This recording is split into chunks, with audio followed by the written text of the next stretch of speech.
গতকালই তো করছে, গতকালই তাই। তো এটার উপরে পানি কোথায়? এটা কিউরিং করতে হবে তো, এই যে চট দিয়ে কিউরিং করেন, এত পানি দিলে পানি থাকবে না। না হয় পানি দিব না, আবার আমি ওই যাবে না, সর দিয়ে দিতে হইবে। না মানে এটা যদি আপনি সকাল দুপুর বিকালে কিউরিং করেন তাহলে সবচেয়ে ভালো হয়, অথবা আশেপাশে পানি দিয়ে এটা ভরে দেন। এই যে যে পাশে দিয়ে যে মাটি টাটি আছে পুরোটা পানি দিয়ে ভরে দেন।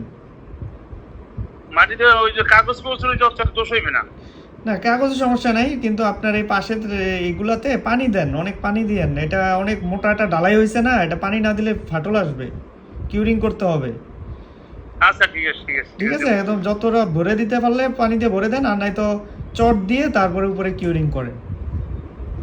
শোনেন, কালকে শর্ট কলাম করার আগে ওই কলামের উপরে অনেকগুলো ডাস্ট লাগছে, যেটা ওই যে সিমেন্টের ইয়া লাগছে, হ্যাঁ ওগুলো আগে রডের থেকে ক্লিন করবেন, ক্লিন করে এরপর বোট লাগাবেন।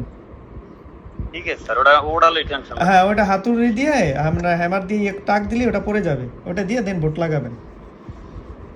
ঠিক আছে স্যার। ওকে ওকে, ঠিক আছে, আল্লাহ হাফেজ।